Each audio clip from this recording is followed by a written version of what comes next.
6-7 లోకాయాల స్వార్థ 6-7 వీరిద్దరూ ప్రభు యొక్క సకలమైన ఆజ్ఞల చొప్పున న్యాయ విధుల చొప్పునను నిరపరాధులుగా నడుచుకోవచ్చు దేవుని దృష్టికి నీతిమంతులై ఉండేది. ఎలిజబెత్ గొడ్రాలైనందున వారికి పిల్లలు లేకపోయింది, మరియు వారిద్దరూ బహుకాలము గడిచిన వృద్ధులైంది.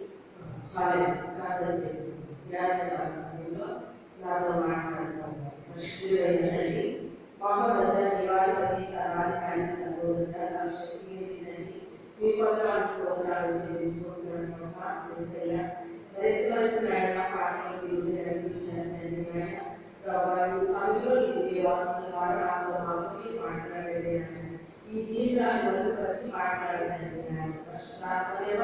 మీరే కార్యం చేయండి. ఈ వాక్యం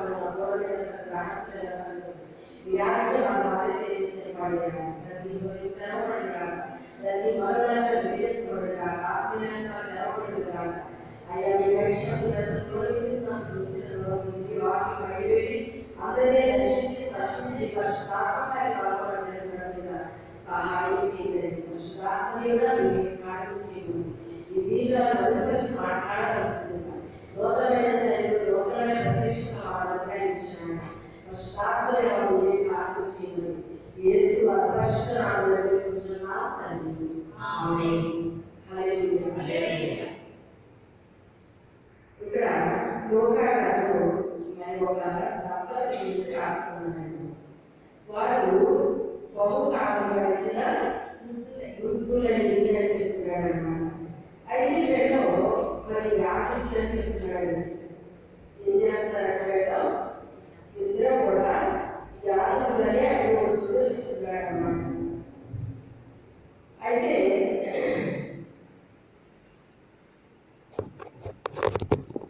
ఈ యాజకులే కానీ వీరికి మరి పిల్లలు కూడా చెప్తున్నాడండి. పిల్లలు లేరండి. అయితే మన గురించి చూడండి, మన గురించి మనిషి సాక్ష్యం చెప్పడం వేరు, దేవుడు సాక్ష్యం లేదండి. మనిషి సాక్ష్యంలో కదా, దేవుడి సాక్ష్యంలో కదా, ఏది నిజమైంది కదా. కానీ ఇక్కడ దేవుడు వీరి గురించి సాక్ష్యం చెప్తున్నాడు. కానీ లోపల ఉన్నది అతని మొదలైతే వాళ్ళు నిజంగా పరిశుద్ధులైతే వాళ్ళు యథార్థవంతులైతే వాళ్ళ పిల్లలు ఎందుకు అనుకుంటారా ప్రజలు. కానీ ఇక్కడ మరి వీళ్ళని దేవుడు ఒక ప్రణాళికతో వెళ్ళని ఆయన మరి ఆ గర్భాన్ని మూసాడండి. పిల్లలు ఆటోమేటిక్గా పుట్టేస్తారనుకుంటారు చాలా మంది. ఆటోమేటిక్గా పుట్టేది కాదు. అంటే అందరి పట్ల కాదు, కానీ కొంతమంది పట్ల దైవచిత్తం ఉంటుందండి. కొంతమంది పిల్లల పట్ల దైవచిత్తం ఉంటుందన్నమాట. కొంతమంది దేవుడు ఎన్నుకొని ఏర్పాటు చేసుకుని మరి ఏ టైంకి మనం విడుదల చేయాలో ఆ టైంకి విడుదల చేస్తారన్నమాట. ఇప్పుడు ఈ పేరు గర్భంలోంచి రావాల్సిన ఆయన సామాన్యుడు కాదండి. ఆయన సామాన్యుడు కాదండి. యేసు ప్రభు కంటే ముందుగా 6 నెలల ముందు రావాలన్నమాట. అది లెక్క. దేవుడి లెక్కలు వేరుగా ఉంటాయి, మన లెక్కలు వేరుగా ఉంటాయి. మన లెక్క ఏంటంటే ఇలా పెళ్ళైతే నెక్స్ట్ ఇయర్కి లేకపోతే కనీసం 3 సంవత్సరాలకి పిల్లలు పుట్టేయకపోతే అదేంటి వేడినప్పుడు ఏదో పెళ్ళైంది, వేడికి ఏదో పెళ్ళైంది, వాళ్ళకి పుట్టేస్తారు, వేడికి పుట్టేస్తారు, ఇలాగా అంటూ ఉంటారు అన్నమాట. అయితే ఇది భూ సంబంధించిన లెక్కలు, భూ సంబంధించిన లెక్కలు. కానీ ఇది దైవ సంబంధించిన లెక్క వేరుగా ఉంటుంది. ఇక్కడ ఏలో గురించి దేవుడు ఏమని సాక్ష్యం చెప్తున్నాడంటే వీరిద్దరూ కూడా ప్రభు యొక్క సకలమైన ఆజ్ఞలు చెప్తున్నాడు, న్యాయవిధులు చెప్తున్నాడు, నిరపరాధులుగా నడుచుకోవచ్చు. చూడండి, దేవుడి దృష్టికి ఎలా ఉన్నారట? నిరపరాధులుగా నడుచుకుంటున్నారండి. నడుచుకోవడం అంటే ఏంటి? జీవిస్తున్నారు. నిరపరాధులుగా జీవిస్తున్నారు. అది ఎవరు కనిపిస్తుంది? దేవుడికి కనిపిస్తుంది, కానీ ప్రజలకు కనిపిస్తుందని ప్రజలకి వాళ్ళకి పిల్లలు లేదని కనిపిస్తుంది తప్ప వాళ్ళు నిరపరాధులుగా దేవుని దృష్టికి జీవిస్తున్నారు అన్న విషయం వాళ్ళకి అర్థం కావట్లేదు. వాళ్ళు దేవుని యొక్క న్యాయములు చెప్పున ఆజ్ఞలు చెప్పున వాళ్ళు నడుస్తున్నారంటే దేవుడు ఏం ఆజ్ఞాపించారో ఆ ఆజ్ఞ ప్రకారం నడుస్తున్నారంట. ఆయన న్యాయములు లేని వాళ్ళు న్యాయముల ప్రకారం నడుస్తున్నారంట. కానీ ఎవరికి తెలియలేదు? ప్రజలకు తెలియలేదండి. ప్రజలు వేసే లెక్కలు వేరుగా ఉంటాయి, దేవుని లెక్కలు వేరుగా ఉంటాయండి. మన లెక్కలన్నీ కలిపి మనం ఎలా ఉంటాయంటే ఒక మాట అంటారు, ఏ కావ్యాలు కాకపోతే అంటారు. మరి కావ్యాలు అంటే ఏదో నాకు తెలియదు, కావ్యాలు ఉంటాయండి. అయితే ఇక్కడ కావ్యాలు కాదండి, దేవుడి లెక్క వేరుగా ఉంటుందండి. దేవుడి లెక్క వేరుగా ఉంటుంది. దేవుడు నన్ను వాడుకున్న టైంలో చాలా మంది అంటే విశ్వాసులు కాదండి, సేవకులే చేసేది కరెక్ట్ కాదు, అలా చేస్తారండి అని ఏదనుకునేదాన్ని సేవకులారా ఇలా అంటున్నారు, ఏదే కరెక్ట్గా చేయలేమో అని నాకు అనుమానంలో ఉండేది. ఒకరోజు దేవుడు ప్రత్యక్షత నాకు కలిగిందండి. అప్పుడు ఆయన నువ్వంతా బాగానే చేస్తున్నావు కదా అని దేవుడు మాట్లాడినప్పుడు అప్పుడు నా హృదయం ఎంతో సంతోషపడిపోయింది అన్నమాట. ప్రభా అందరినీ బాగా చేసినప్పుడు మరి వేరేంటి అంతా ఎలా మాట్లాడుతున్నాయి అని ఏది ఏమైనా నువ్వు చెబుతున్నా. నేను ఎప్పుడు దేవుడే పెట్టుకుంటాను, సమానం మనుషులు పెట్టుకోలేదు, దేవుడు పెట్టుకుంటాను.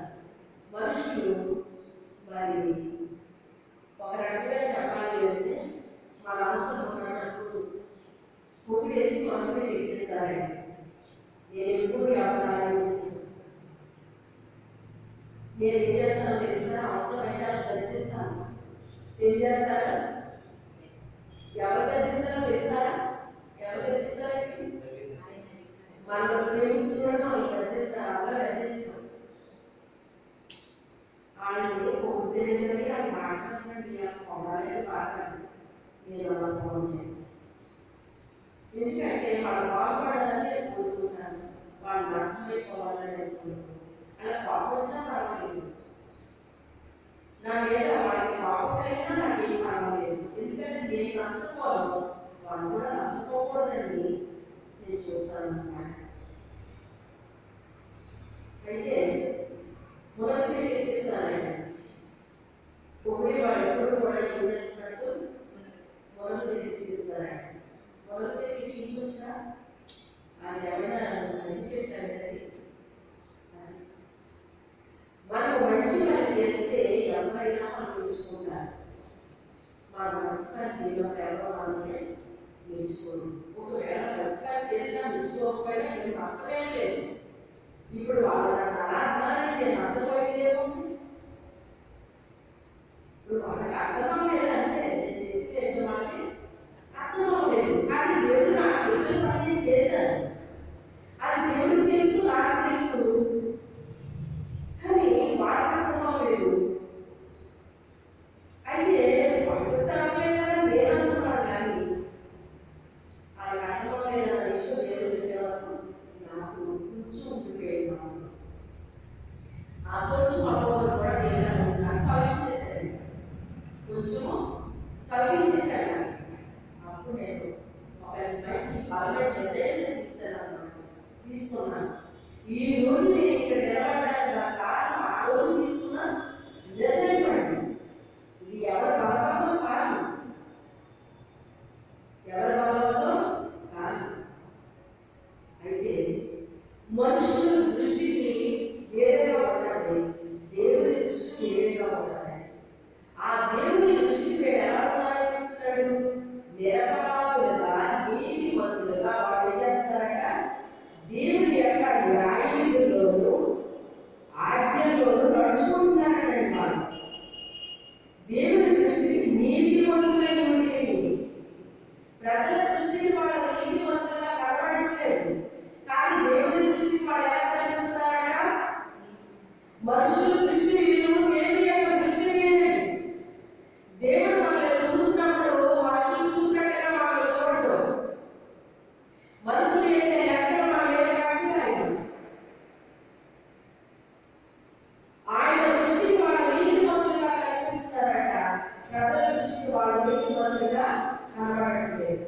అందుకే వాళ్ళు ఇష్టం వచ్చినట్టుగా మాట్లాడతారు. వాళ్ళు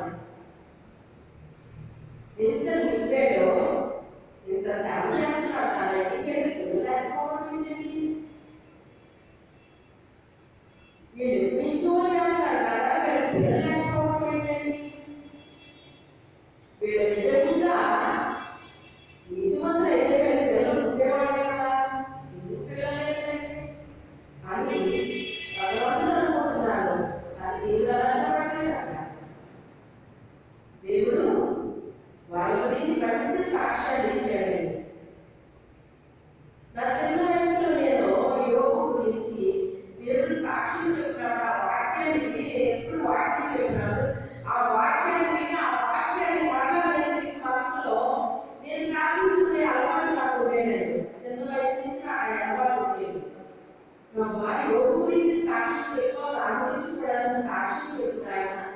మనుషులు చెప్పే సాక్ష్యం కరెక్ట్ ఉండొచ్చు, ఉండకపోవచ్చు, కానీ నువ్వు చెప్పే సాక్ష్యం కరెక్ట్ ఉండదు ప్రభావ.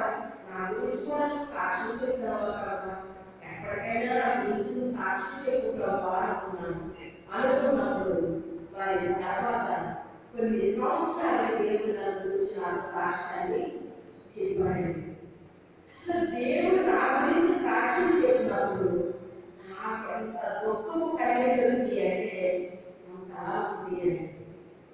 ఎందుకంటే మనుషులు చెప్పింది వేరుగా ఉంది, దేవుడు చెప్పింది వేరుగా ఉంది. ఆ రోజు కూడా అది నాకు ఒక బలంగా తీర్మానం చేసుకోవడానికి అవకాశం కలిగింది. ఆలోచన అప్పటి వరకు నేను పాటలు పాడడం మానేశాను. ఎంతో ఇంట్రెస్ట్గా పాటలు పాడడం మానేశానండి. నాలో ఇంట్రెస్ట్గా పోయింది. కానీ మళ్ళా నేను పాటలు పాడడం ప్రారంభించానండి. ప్రారంభించి ఆనాటి నుంచి ఈనాటి వరకు దేవుడు స్థుతించడం నేను ఆపలేదు. నేను ఆపలేదు సరిగ్గా అలాంటి వారిని అనేక మంది ఈనాటిని ప్రోత్సహిస్తూ ఉన్నాను. ఎంత సరిగ్గా పాడకపోయినా కూడా మన తప్పులు పాడిన సరిగ్గా రాకపోయినా ఎలా పాడినప్పటికైనా మీకు ఇచ్చిన స్వరంతో దేవుడు మీరు స్థుతించండి అని అనేక మందిని ప్రోత్సహించండి. ఈ రోజున అనేక మంది పాటలు పాడగలిగిన వాళ్ళు చాలా మంది ఆ సాక్షి చెప్తున్నారు. మొన్నే ఒక ఆమె ఫోన్ చేసి నాకు, అమ్మ జనరల్ ఫస్ట్ రోజున ఇలా జరిగింది అని నాకు ఫోన్ చేసి చెప్పిందన్న.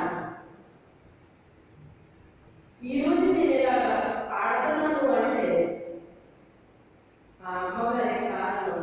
నాకు పాటలు పాడడం నాకు చేత కాదు, నేను చదువుకోలేదు, కానీ అవ్వలేదమ్మా పాడు, దేవుడి ఇచ్చిన స్వరంతో పాడని అమ్మగారు నన్ను ప్రోత్సహించారు. ఈ రోజు నేను నన్ను ఇలా అంటున్నాను అంటే ఆ రోజు నా తల్లి నన్ను బలపరిచింది, నన్ను ప్రోత్సహించారు.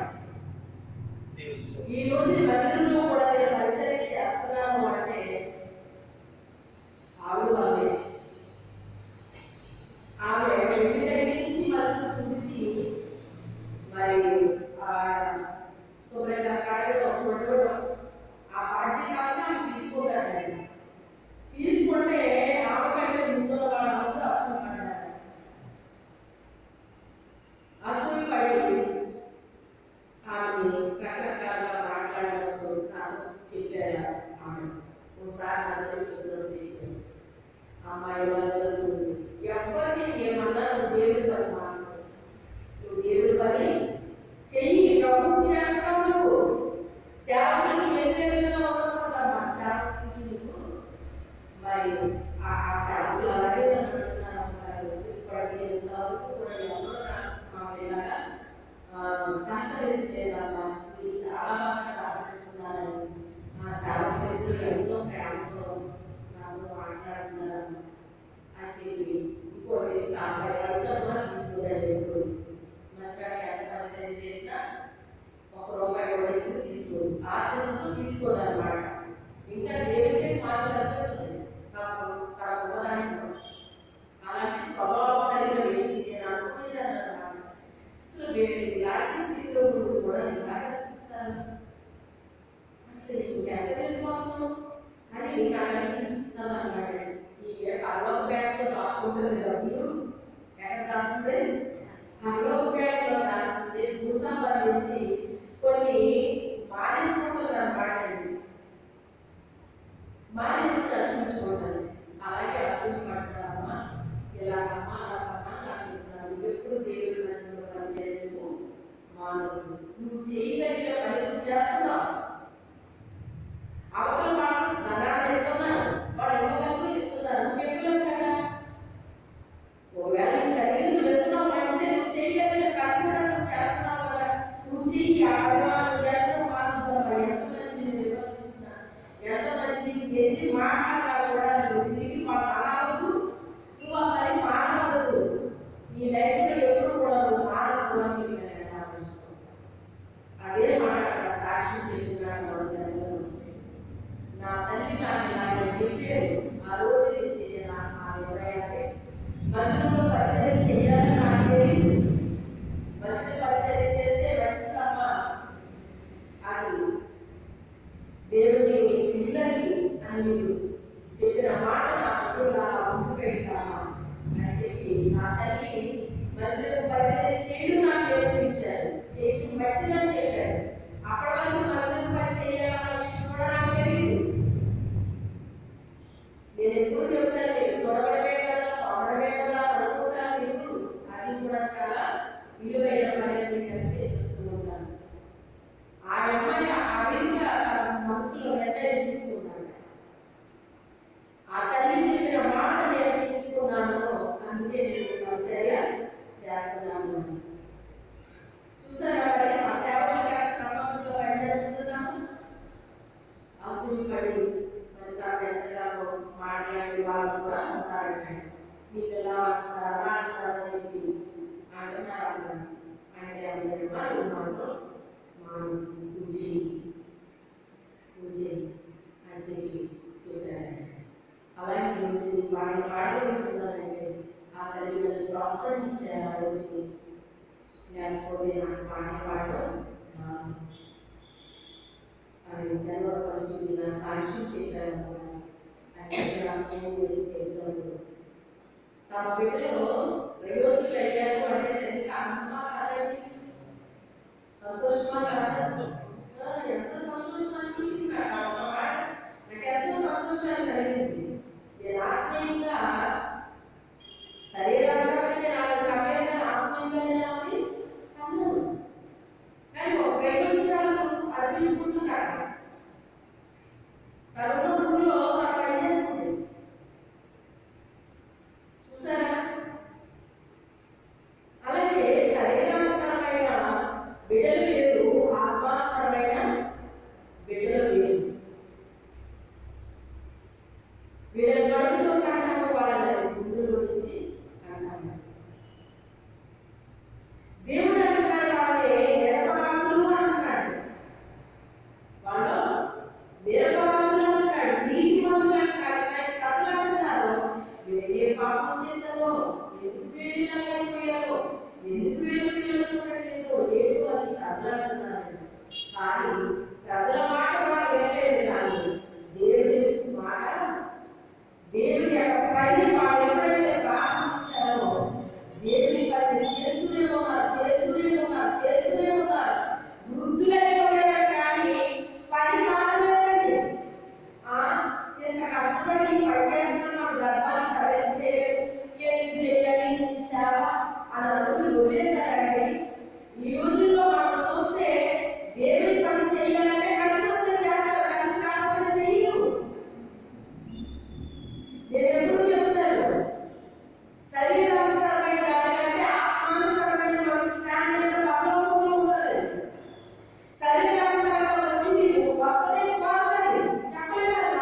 అయితే వీళ్ళు వృద్ధులైపోయినప్పటికైనా వాళ్ళు చేసే పనులు ఏమాత్రం లోపం లేకుండా వాళ్ళు చేస్తూనే ఉన్నారు. ఏది ఆశించకుండా నిస్వార్థంగా వాళ్ళని చేస్తూ ఉన్నారు. లాభం ఆశించక, పదవులు ఆశించక నిస్వార్థంతో పనిచేస్తున్నారు. ఇదంతా ఎవరు చూస్తున్నారు? దేవుడు చూస్తున్నాడు. దేవుడు చూస్తాడు. దేవుడు చెప్తాడు. మనుషులు మనల్ని చూడవచ్చు, చూడకపోవచ్చు, మనుషులు మనల్ని గ్రహించవచ్చు, గ్రహించలేకపోవచ్చు. కానీ దేవుడు మాత్రం మనల్ని మనం చేసే ప్రతి దాన్ని కూడా ఆయన చూస్తాడండి. మనం మంచి చేస్తామా, చెడు చేస్తామా, ఏం చేస్తామా, ప్రతిదీ కూడా దేవుడు మనల్ని చూస్తాడండి. లెక్క కడతాడండి. ఆయన లెక్క కడతాడండి. వాళ్ళు ఏది ఆశించకుండా చేస్తారంటే నిదర్శనమే ఇది. వాళ్ళ బుద్ధులైపోయినట్టుగా వాళ్ళు ఆపకుండా చేస్తున్నారు. ఎంతమంది వాళ్ళు ఇలా విమర్శిస్తున్నారు కదా, ఇలా మాట్లాడతారు కదా, ఎగతాళి చేస్తారు, ఎందుకు ఈ పని చేయాలి మనం అని వాళ్ళు విమర్శించండి. కానీ వాళ్ళు విమర్శించలేదండి. వృద్ధులైనప్పుడు చెప్పాలి అంటే ఓపిక తగ్గవచ్చు, ఆరోగ్యం తగ్గవచ్చు, అన్నీ తగ్గవచ్చు, కానీ పని మాత్రం మానేది వాళ్ళు. వాళ్ళు ఎప్పుడు ఏ పని చేశారో ఆ పని చేస్తూనే ఉన్నారండి, చేస్తూనే ఉన్నారు. కానీ దేవుడు ఏం చేస్తాడో తెలుసా? అది సులువు చేస్తాడే. మొదట ఎవరి వాళ్ళు ఉన్నప్పుడు ఎవరి వాళ్ళతో చేస్తారు. రాని వాళ్ళు అనుభవాలు పెరుగుతాయండి. అనుభవాలు పెరిగి పని సులువు అవుతుంది. ఒకప్పుడు కష్టంతో చేసిన పని సులువు అవుతుందండి. రెండోది దేవుడు సులువు చేస్తాడండి. ఎలా చేస్తాడో తెలుసా? యెహోవా ఎదురు చూసి వాళ్ళు నూతన వారిని పొందుకుంటారు, పక్షవాదిలో రెక్కలు చాపి పైకి ఎదుగుతారు అంటాడు. నిరపరాధులటండి బలం పొందుకుంటారటండి. యోగు రాస్తున్నాడు. ఏం పొందుకుంటారట? నిరపరాధులు బలాన్ని పొందుకుంటారటండి. యెహోవా ఎదురు చూసి వారు బలాన్ని పొందుకోవడం అంటే ఎలా పొందుకుంటారు? వాళ్ళు నిరపరాధులు కనుక వాళ్ళు నూతనమైన బలంతో వాళ్ళు నింపుతారటండి. దేవుడు ఎలా నింపాడు? వాళ్ళంతా ఎప్పుడో ఎవరిలో ప్రార్థించుకుంటారు బహుశా వాళ్ళు. కానీ వృద్ధాప్యంలో దేవుడు అంటున్నాడు, ఇదిగో ఈ ప్రార్థన ఆయన ఆలకించాడు అంటున్నాడు. ఆయన ఎప్పుడు ప్రార్థన చేశాడు? ఎప్పుడు ఆలకించాడు దేవుడు? వేడి పనిలో ఉండే ప్రార్థన ఆలకించే దేవుడు అండి మన దేవుడు. అంటే మనం ఇంట్లో ప్రార్థన చేయకముందే మనం ఏం ప్రార్థన చేస్తామో ఆయనకు తెలుసు. అలాంటి దేవుడు ఇప్పుడు అంటున్నాడు కదా, ఈ ప్రార్థన ఆలకించాడు అని చెప్తున్నాడు. అంటే ఎప్పుడు ఆలకించాడు ఆయన ప్రార్థన చేసినప్పుడే ఆలకించాడు. కానీ జవాబు ఎప్పుడు వచ్చింది? వృద్ధాప్యంలో వచ్చింది. ఎవరి దశలో వెళ్ళకుండా పెద్ద విచిత్రం ఏమీ లేదండి. ఎవరైనా అనుకుంటారు వృద్ధులైపోయిన పిల్లలు ఉండేవాళ్ళు ఎవరన్నా మామూలు విషయం అండి. ఇక పిల్లలు పుట్టరేమో అనుకున్న టైంలో నేను పుట్టాను. ఎవరైనా ప్రార్థన వల్ల. అందుకే మా అన్నయ్య అమ్మాయిలేమో అనుకున్నారు. వాళ్ళకి అమ్మాయి లేదు అని ఫిక్స్ అయిపోయారండి ప్రార్థనలో. వాళ్ళ అమ్మాయి మీద ఆడటం లేదు కదా, ఆడటం లేదు కదా. అయితే ఆ వృద్ధాప్యంలో దేవుడు గర్భాన్ని తెరిచాడండి. తెరిచి బిడ్డనిచ్చినప్పుడు మహాకనికరించాడండి. ప్రసవ టైంలో అక్కడ ఉన్నది ఆయన ఉంచాడు ఆమె పట్ల. అంటే ఎవరి దశలో ఉన్నప్పుడు ప్రసవ వేదన పడగలుగుతారేమో, కానీ వృద్ధాప్యంలో ఎంత కష్టపడి, కానీ దేవుడు ఏమి ఉంచాడంటే ఆమె మీద కనికరం ఉంచాడండి. కనికరం పట్టాడట దేవుడు. కనికరం అందరి మీద రాలేడు దేవుడికి. దేవుడు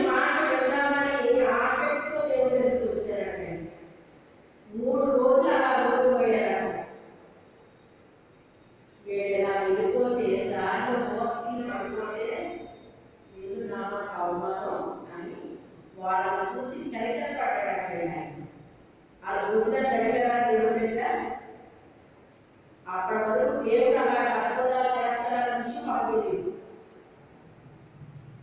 కైగా పడి 5 రోజులు 2 చేపలను ఆయన ఆశీర్వదించాడు. వాళ్ళందరూ తృప్తిగా లేక ఇంకా 12 గంటలు నిత్యాన్ని వాక్యం చెబుతుంది. దేవుని కార్యక్రమంలో చాలా అద్భుతంగా ఉంటుందండి. దేవుని యొక్క సన్నిధిలో ఎవరైతే నిరీక్షణతో ఎదురు చూస్తాం, నాకు నిరీక్షించాల్సి వస్తుందండి. ఇలా ప్రార్థన చేస్తే అలా జరిగిపోయి చాలా ఉంటాయి, కానీ కొన్ని వాటికి జవాబు రాదండి. వాళ్ళకి చాలా కాలం నిరీక్షించాల్సి వస్తుందండి. కానీ ఆ నిరీక్షణ అనేటువంటిది చాలా అద్భుతమైందండి. వాళ్ళ పిల్లలు కొట్టాలని కూడా నిరీక్షించలేదు. వాడు పిల్లలు వారికి ఆలోచించలేదు. కాదు అసలు ముద్దులని ఆలోచించలేదు. కానీ దేవుడే జవాబు చేశాడు. మనం చేసిన ప్రార్థనకి ఏ టైం ఏది ఇవ్వాలో ఆయన ఇచ్చేస్తారండి. మనం అడగాల్సిన లేదు. మనం అడిగినా అడగకపోయినా ఆయన టైం వచ్చినప్పుడు తప్పకుండా చేస్తాడండి. ఆయన ఎప్పుడో మనం చేసిన ప్రార్థన ఆలకించాడు, అంగీకరించాడు, జవాబు కూడా ఒక టైం రావాలి. ఆ టైం ఇస్తాడు ఆయన. ఆ టైంకి ఇస్తాడు ఆయన. ఇప్పుడు ఇచ్చాడు, వెంటనే ఇచ్చాడు ఆయన. ఆ యోహాను దేవుని కంటే అంటే యేసుక్రీస్తు కంటే ముందుగా 6 నెలల ముందు వచ్చాడు. ఎందుకు ముందు వచ్చాడో తెలుసా? ఆయన ఎప్పుడో చెప్పాడు, బిడ్డలు ప్రవచించాడు. నా దూత నీకు ముందుగా పంపిస్తానని చెప్పిన ఆయన వాగ్దానం ఇక్కడ జరిగించాడండి దేవుడు. యేసుక్రీస్తు సువార్త ప్రకటించక ముందు 6 నెలల ముందుగా ఆయన సువార్త అరణ్యంలో ప్రకటించడం ప్రారంభించాడు. ఆయన ప్రకటించినప్పుడు చాలా బలంగా ప్రకటించాడు. ఆయన సియోను కుమారి పర్వతములు ఎక్కి సమాధాన సువార్తని బలంగా ప్రకటించు అంటాడు. యెషయా రాస్తుంది. ఎలా ప్రకటించాలట? ప్రకటించడం లేదు, బలంగా ప్రకటించడం లేదు. ఇప్పుడు ఆమె ఆయన జన్మనిచ్చినది బాగా గ్రహించొచ్చింది. వృద్ధాప్యంలో ఆయన మీద కనికరం ఇచ్చాడు కనుక ఆ యొక్క నూతన బలంలో ఒక నూతనమైన వ్యక్తికి ఆమె ఇచ్చింది, జన్మనిచ్చింది. మన శరీరం మనకు ఉపయోగపడకపోవచ్చు, కానీ మన ఆత్మీయంగా జన్మనివ్వడానికి దేవుడు మన యొక్క కనికరాన్ని ఇచ్చాడండి. నా బిడ్డలు ఎప్పటి నుంచో నా కోసం అనేకమైన నిందలు అనుభవిస్తున్నారో, ఎగతాళిలు చేస్తున్నారో అని చెప్పి మన మీద కనికరాన్ని ఇచ్చాడండి. యెహోవా వైపు ఎదురు చూసి వారు నూతనమైన బలాన్ని పొందుకుంటారు. అందరూ పొందుకోలేండి. నిరపరాధులుగా ఉన్న వాళ్ళు బలాన్ని పొందుకుంటారు అని యోబు రాసినట్టుగా ఇప్పుడు ఒక నూతన బలాన్ని ఈమె పొందుకుంది, ఒక నూతనమైన శక్తిని పొందుకుంది. ఇప్పుడు పాత బలం కాలంలో ఉన్నది, ఒక నూతనమైన బలం అంటే దేవుని నుంచి ఆమె పొందుకుంది, ఒక నూతనమైన బలాన్ని పొందుకుంది, శక్తిని పొందుకుంది, ఒక నూతనమైన దానికి జన్మనిచ్చినది. ఆ బిడ్డ ఎవరికి ఉపయోగపడ్డాడు? ప్రభువుకు ఉపయోగపడ్డాడు. ప్రభువుకి అసలు సంతానం లేదు అని నామకి సంతానాన్ని దేవుడు ఇచ్చాడండి. ఇటు నాకు బిడ్డలు లేరు అనుకున్న నయోమికి సంతానం వచ్చిందా లేదా? రూతు ద్వారా సంతానం ఇచ్చాడు. అసలు కొడుకు లేకుండా అసలు మనం వస్తాడా చెప్పండి? కానీ వాళ్ళే కూతురులాగా అయిపోయిందంటే కూతురు కూడా అసలు కొడుకులాగా అవుతాడు. అంటే వచ్చిన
ఎక్కువైపోయిందంట.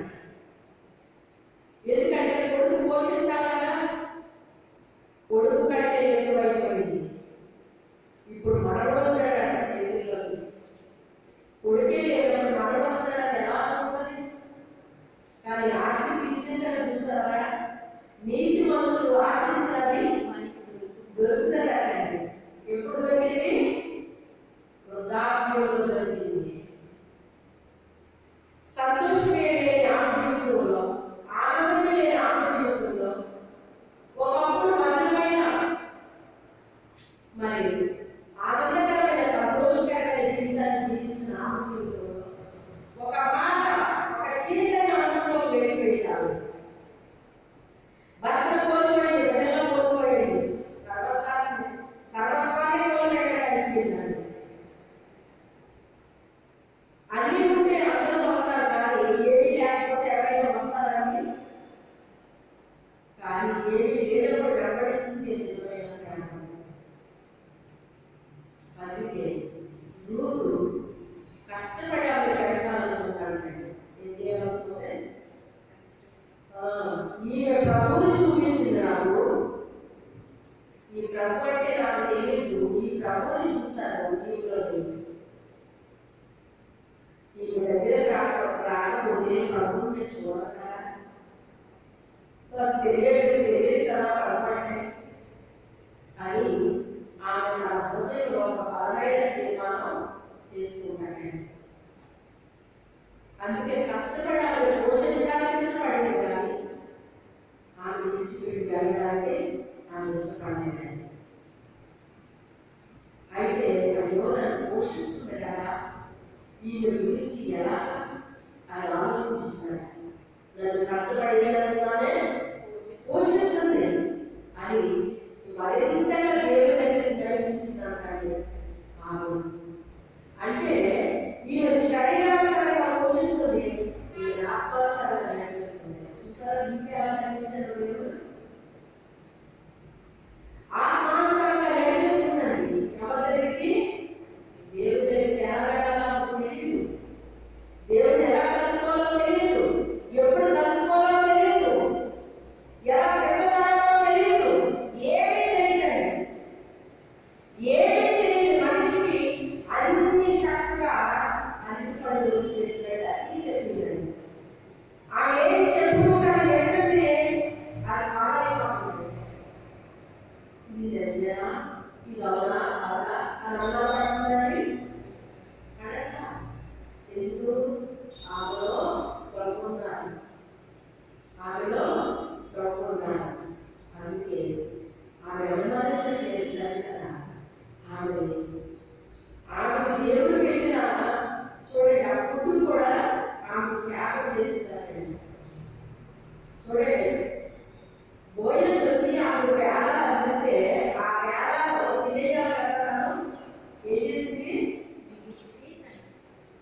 మిగిలి అనకుండా మిగిల్చింది అని కాకుండా మిగిల్చి అంటూ అంటే వాళ్ళు తినేయవచ్చు, కానీ మిగిల్చింది అన్నమాట.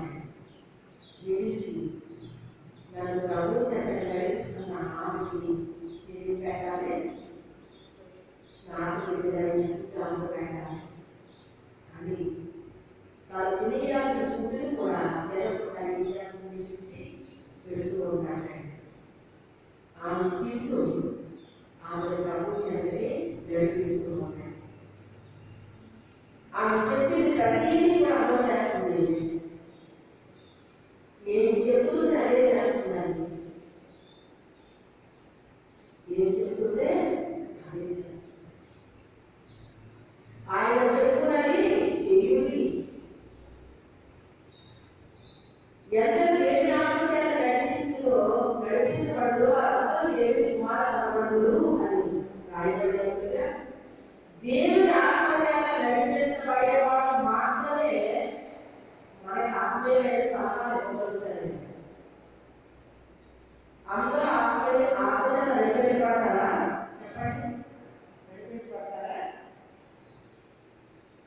దేవుని ఆత్మ చేత నడిపించబడాలి. దేవుని నడిపించండి. ఇప్పుడు ఆమె దేవుని ఆత్మ చేత నడిపించబడే అనుభవం ఉంది కనుక ఇప్పుడు ఆమె చెప్పే ప్రతిదీ కూడా ఆమె వింటమే కానీ ఫాలో అయిపోతుంది. ఆమె ఫాలో అయిపోతుంది. అన్నింటికంటే దేవుడి దగ్గరికి వెళ్ళగలిగింది, వెళ్ళగలిగింది, ఆయనతో మాట్లాడగలిగింది, ఆయన గురించి శాస్త్రమైంది ఆమె పొందుకుని. కానీ ఆమె తెలుసుకుంటే దాన్ని నమ్మకాన్ని ఉంటాయి, దాన్నే నమ్మకాన్ని ఉంటాయి. ఆమె జీవించబడడానికి గల కారణంలో ఒక కారణం కూడా ఎప్పుడైతే నమ్మకంగా ఆమె పోషిస్తూ ఉందో దేవుడు ఈమె జీవించడం ప్రారంభించాడు. ఏరియాని పోషిస్తే ఆ వివరాన్ని కుటుంబాన్ని జీవించాడు దేవుడు.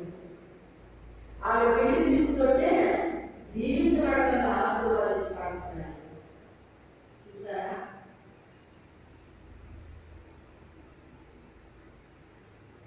మనం అనుకుంటే అందరూ దేవుడు పెట్టే అనుకుంటారండి. అందరూ దేవుడు పెట్టే అయిపోరు. వాళ్ళ దేవుడు పెట్టలో అంటే దేవుడు ఆత్మచేతవాడు నడిపించబడాలి. వాళ్ళ దేవుడు ఆత్మచేత నడిపించబడకపోతే దేవుడు పెట్టలో కాలే కాదు, గుర్తుపెట్టుకోండి. కాదు నీకు ఇచ్చిన రూపాయి పనులకు ఎవరిలో పడాలి అంటే ఆ దేవుడు యొక్క ఆత్మతో నడిపించబడిన వాడు అయితే దేవుడు చెబుతున్నాడు. ఈ నీతి మంతులు మీరు చేస్తే నాకు చేసినట్టు అంటున్నాడు. రకరకాల ఏం చెప్తున్నాడు? ఇప్పుడు వైపులో కూడా ఈ నీతి మంతులు మీరు చేస్తే నాకు చేసినట్టే. వాళ్ళకి రోజులు పెడితే నాకు పెట్టినట్టే. వాళ్ళ రోజు చూడడానికి నన్ను చూడడానికి వచ్చినట్టే. వాళ్ళ వస్త్రాలిస్తే నాకు ఇచ్చినట్టే. ప్రతిదీ వాళ్ళకి చేస్తే నాకు చేసినట్టు, వాళ్ళకి చేస్తే నాకు చేసినట్టు, అందరికీ చేసినట్టు అవుతుంది. ఎడమ వైపులో కూడా ఉన్నాయి విజ్ఞానం. వారికి చేసినట్టు అన్నాడు ఆయన, అనలేదు. కుడి వైపు ఉన్న నీతి మంత్రి మనం చేస్తే దేవుడికి చేసినట్టు. చాలా మంది ఇదే మాట మాట్లాడతారు. ఆడు దేవుడు పెట్టలేదు, ఆడు మందిరానికి వెళ్ళాలి, ఆడు వెళ్ళాలి, ఆడు అన్నాడు. అలా చెప్పట్లేదు బయలు. వాళ్ళ దేవుని ఆత్మచేత నడిపించబడితే దేవుని కుమారుడు అనబడతారని చెప్తుంది బైబిల్. బైబిల్ అనేది మనిషి లెక్కేంటి? మనిషి లెక్కేంటి? మందిరానికి దేవుడు పెడతాం. ఇది మనిషి లెక్క. దేవుని లెక్క కాదు, దేవుని ఆత్మచేత నడిపించబడాలి. ఆమె దేవుని ఆత్మచేత నడిపించబడేది. ఎందుకంటే దేవుని దగ్గరికి ఆమె దాచిపెట్టగలిగింది. ఆయన నక్షత్రాలు అయిపోయినా ఆయన దగ్గరికి వెళ్ళడానికి దాన్ని చూపిస్తాయి. ఆయన నక్షత్రాలు కారణాలు ఉన్నారండి. నాకు తెలిసిన కొంతమంది విశ్వాసం ఉన్నారండి. చాలా ప్రార్థనా పనులు, ఇలాగా భక్తి పనులు, ప్రార్థనా పనులు, ఇలాగ చాలా అన్నమాట.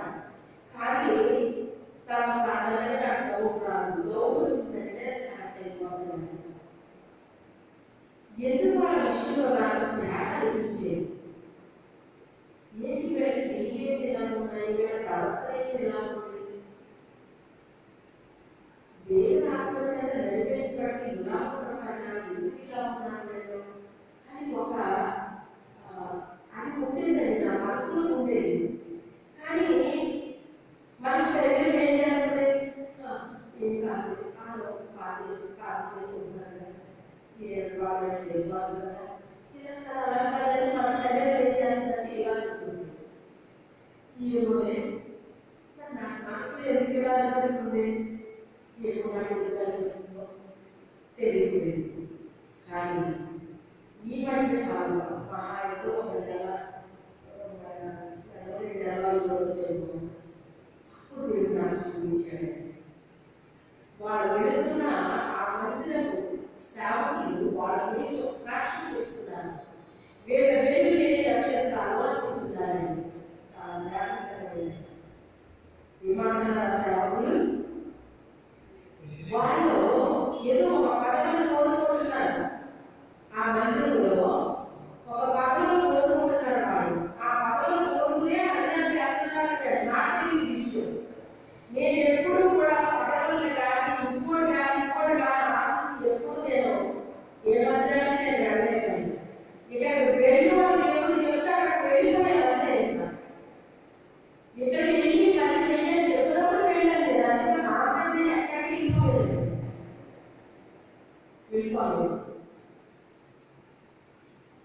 అయితే ఆ రీతిగా నాకు ఆ తేడా మనసులో ఉన్న చూసిన అది కాలిపోయింది. ఆ సేవకులు అంటున్నా అసలు మొహం మీదకి అంటున్నారు మాట్లాడుకున్నాను. వేరు నక్షత్రాలు మీరు గమనించండి. నక్షత్రాలు అంటారా లేదా? నక్షత్రం ఎక్కడ లేదంట వెలుగుతుంది. తేడా వచ్చేస్తున్నాను. నేను ఎంత సరిపెట్టుకున్నాను అనుకున్నాను, ఎక్కడో తేడా వచ్చేస్తుంది. ఆ తేడా నాకు ఇప్పుడు బయటపరచడం లేదు. మీకు గుర్తుందో లేదో కానీ ఒక వాక్యం చెప్పండి. పర్వతాలు కలిగిపోయినా వెంటనే కత్తెరిగినా ఆ కృప నీకు తీసుకోదు అని ఒక వాక్యం చెప్పాను. మరి పర్వతాలు కూడా ఎప్పటి నుంచో అలాగా ఉన్నారండి. కానీ ఏం లేదు, ఆర్తి లేదు. ఏంటి ఆర్తి? లేదు. యేసయ్య లేడు లోపల. యేసయ్య లేడు. భక్తి జీవితం వేరండి. నేను రోడ్లో బైబిల్ చదువుకున్నానండి. నేను రోడ్లో రచన కూడా చూసుకున్నాను. దాన్ని భక్తి అంటారు. ఏమంటారు? భక్తి అంటారు. ఇలాంటి ఎప్పుడు నేను అలాంటి ఏమి నాకు అసలు అంటే భక్తిగానే ప్రభు కోసమని చెప్తాను. మీరు మంచి పేరు చదువు కింద పెట్టేటప్పుడే ప్రార్థన కింద పెట్టని చెప్తాను. అవునా కదా? అయితే రోడ్లో మంచి తీసుకోకుండా ఎలా ఉంటాడు అలా ఉంటుందని చెప్పను. ప్రార్థన చేసాడు కింద పెట్టండి. రెండోది మొదటిగా ప్రభువుని కలుసుకుని అప్పుడు పనులు చేసుకోండి అని చెప్తాను కదా. మొదటి ప్రభువుని కలుసుకోవాలి. మనకెంత పనులు మన ఇంట్లో ఉన్నా కూడా కనీసం రోజు ఒక 2 గంటలు ప్రభువుతో ఉన్నారు, లేదా ఒక గంట ఉన్నారనుకోండి. ఒక అరగంట మీరు కనీసం అరగంట ఉంటుంది. ఒక అరగంట మీరు ఉన్నారు, కనీసం పావుగంట ప్రభువుతో ఉన్నారు. ఎందుకంటే ప్రభువుతో ఎంత ఎక్కువ అటాచ్మెంట్ కలిగి ఉంటామో అంత సులువైపోతాయి మన పనులు. చాలా మంది అనుకుంటారు ప్రార్థన అనుకుంటారండి. చాలా మంది నాకు వేస్ట్ కాదండి. ప్రభువు ఎంత మనం కలుసుకుంటామో, ఎంత కనెక్ట్ అంత ఎనర్జీ మనం పొందుకుంటామండి.